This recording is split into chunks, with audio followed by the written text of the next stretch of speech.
This final chapter, Chapter 4, contains 6 quiz questions to test your understanding of these materials.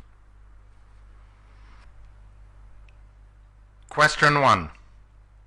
A company is considering FX options to manage its exposure to a 10 million Swiss franc payable due in 6 months.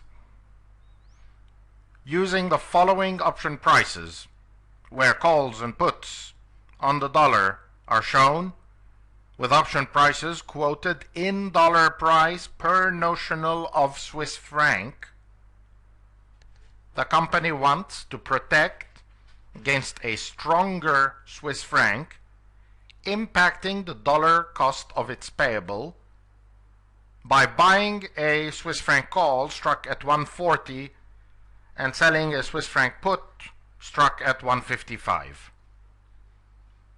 What would then become, inclusive of option premiums, the maximum and minimum US dollar cost to the company of satisfying its Swiss franc payable? Here are the option prices, and here are, in millions of dollars, the 4 permissible answers. Solution to question 1. The key to answering this question correctly is to avoid confusing your currencies. First of all, the dollar is the base currency against the Swiss franc, so we divide rather than multiply the notional of the payable by the relevant strikes to convert into the US dollar amounts when an option is exercised. Next, it should be obvious that to protect against a strengthening Swiss franc, the company would purchase a call on the Swiss franc, which of course is a put on the US dollar, and specifically a put at a strike of 1.4. This is shown to cost $0.0050 per Swiss franc according to the table, so $50,000 in total given the 10 million notional. To finance a portion of this cost, the company sells a put on the Swiss franc, which is also a call on the US dollar, and specifically a call at a strike of 155, which costs $0.0020 per Swiss franc according to the table, so $20,000 in total. The net premium paid by the company thus comes to $30,000, which needs to be added to the maximum and minimum costs. The company exercises the Swiss franc call dollar put when Swiss franc strengthens beyond 140. Giving rise to a maximum dollar cost for the company equal to the notional divided by the strike plus the net premium, or this amount just over $7 million that you see here. Conversely, the bank exercises the Swiss franc put dollar call when Swiss franc weakens beyond 155, giving rise to a minimum dollar cost for the company equal to, once again, notional divided by this new strike, but plus the same $30,000, so 6.48 million. Therefore, the correct answer is B as in boy. Question 2. A U.S. company wants to hedge its exposure to a 5 million sterling payable by purchasing at-the-money calls on 5 million sterling and selling out-of-the-money puts on 15 million sterling, which brings the net premium from this strategy down to 0. If we are quoting currencies in the normal way as suggested in this module, and are drawing graphs also in the way taught in this module, Which of the diagrams below represents the company's cost exposure expressed in US dollars after it implements this strategy? Here are the 4 permissible answers.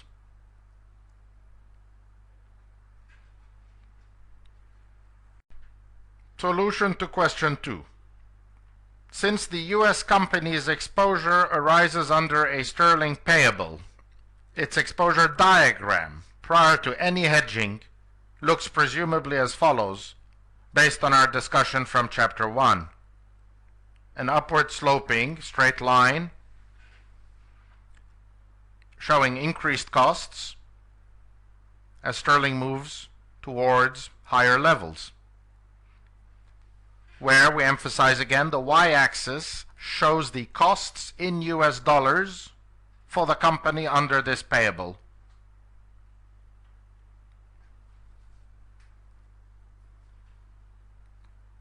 The purchase of sterling calls on a notional equal to the payables puts a cap on rising dollar costs in the diagram towards the right, causing its shape to change as shown now. There's the cap over on the right. Finally, the sale of sterling puts to eliminate the upfront premium exposes the company to losses if sterling weakens beyond the strike of these puts, which happens, of course, on the diagram's left. And this would cause the total dollar cost from that point onward to begin increasing again, as shown now. Thus, the correct answer is A, as in apple. Question 3. Assuming in the preceding question that the bought calls are struck at 1.7, while the sold puts are struck at 1.4, what spot level of sterling on the settlement date of the payable would bring the all-in cost from satisfying the payable to $10 million exactly? Here are the 4 permissible answers. Solution to question 3. The diagram appearing now shows the company incurring a 5 million sterling payable towards its supplier here at the top, then over on the left purchasing the 5 million sterling call struck at 1.7, and on the right selling the 15 million sterling put struck at 1.4. We now assume that sterling weakens, so the call on the left expires worthless, but the puts are exercised, bringing about the exchange of currencies you see now on the right. The first £5 million received by the company under this exchange are delivered to the supplier and extinguish the outstanding payable. The excess £10 million are sold in the spot market, bringing about the exchange of currencies you see now at the bottom of this diagram. These remaining arrows net out to an aggregate dollar cost of 21 million minus 10 times S, 10 million times S. And for this aggregate to equal exactly $10 million, we simply set it equal to 10 million, which leads us to a spot value of 110 for sterling. Therefore, the correct answer is C, as in Charles. Question 4. Based on the following prices for sterling calls and puts, consider a strategy for hedging an outstanding 10 million sterling receivable by purchasing a sterling 140 put with notional equal to the receivable and selling sterling 180 calls in the notional amount necessary to bring my net premium down to zero. Here is the pricing grid. If on the settlement date of the receivable, sterling has risen to 185, what are my net revenues in US dollars after settling the receivable and all outstanding options? Here are the 4 permissible answers. Solution to question 4. A quick glance at the relevant call and put premiums, now slowly turning red, reveals that the 140 puts cost 3 times as much as the 180 calls. So a zero premium combination is achieved as described now in this table, which shows you purchasing 140 puts on a notional of 10 million sterling, costing you $126,000, and selling calls on a notional of 30 million sterling, struck at 180, earning you the same amount, and therefore bringing your net premium to zero. If sterling has risen at expiration to 185, the put clearly expires worthless. So the company's net dollar proceeds, combining the receivable and the short calls, equal this amount here, the left being the value of the receivable, the right being the loss under the puts with the 3 times multiplier, and this simplifies eventually to $17 million, of course. Therefore, the correct answer is D as in David. Question 5. Assume you marketed successfully the 2 alternative Seagull structures from Chapter 3 to 2 separate exporters, each with a 10 million sterling 1-year receivable. All market data remain as they stood in that discussion and can be found in worksheet pricing. The 2 alternative combinations for the Seagull structure are repeated in this table for your convenience, with all notionals equal to that of the receivable. Seagull 1 and Seagull 2.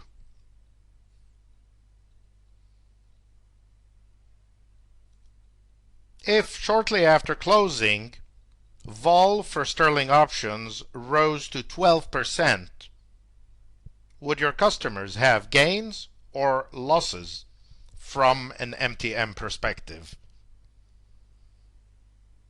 Here are the 4 permitted answers.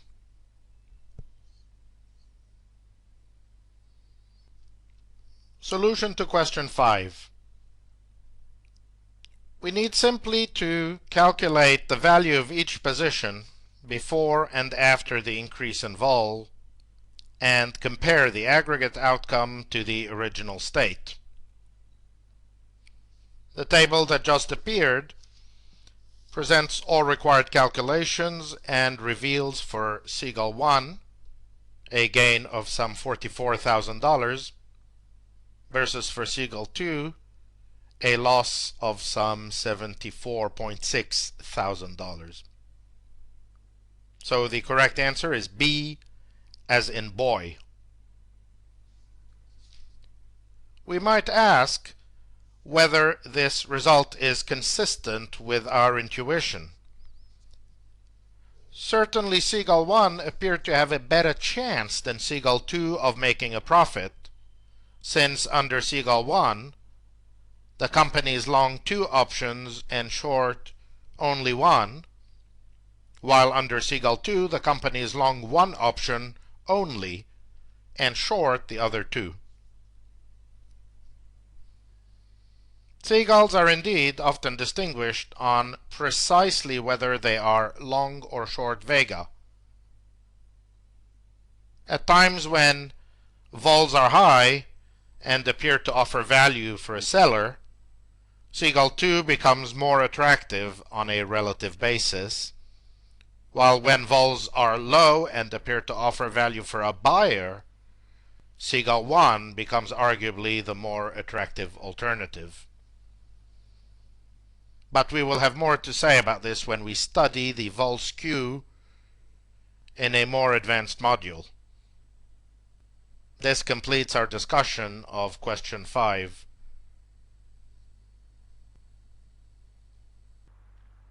Question 6. Assume a Turkish company is long $10 million of a 1-year receivable when the dollar-Turkish lira exchange rate is 1.5 spot. Rates in US dollars are the same as in worksheet pricing, while in Turkish lira they are 11%. The Turkish company purchases a 1-year US dollar 1.5 put on a $10 million notional and finances it by selling a 1-year US dollar 1.5 call on the notional that suffices to offset entirely the upfront premium for the bought dollar put, rounded just a little bit to avoid using a decimal multiple. What are the net Turkish lira proceeds to the company at expiration of the options if the dollar-Turkish lira spot rate has reached 1.8? Here are the 4 permissible answers.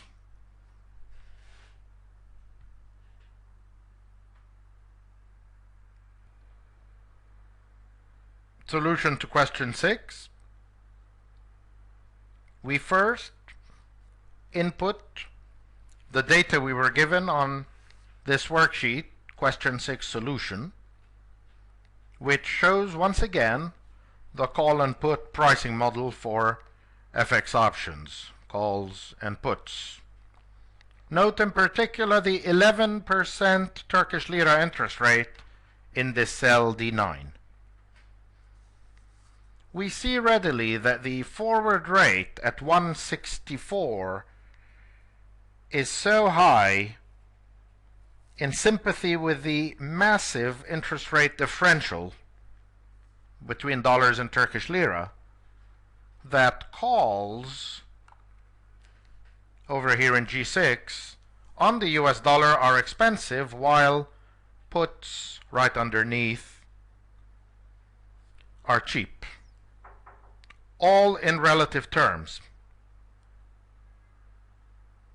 Indeed, the chosen 150 call costs almost exactly 10 times as much as the 150 put.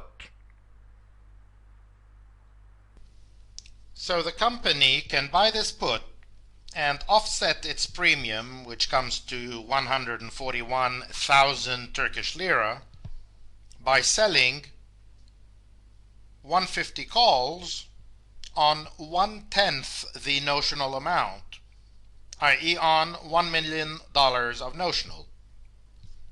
This leaves the company with a 0 upfront premium, and yet still able to benefit from any strengthening in the US dollar on 9 million of his original position. At a final spot of 180, the position is worth in Turkish lira this amount here, where the 9 million can be sold at the spot rate and the 1 million would be sold at the strike of the call, sold to the bank, which in aggregate gives 17.7 million Turkish lira, and therefore the correct answer is C, as in Charles. This completes the quiz, as well as the entire chapter and this entire module.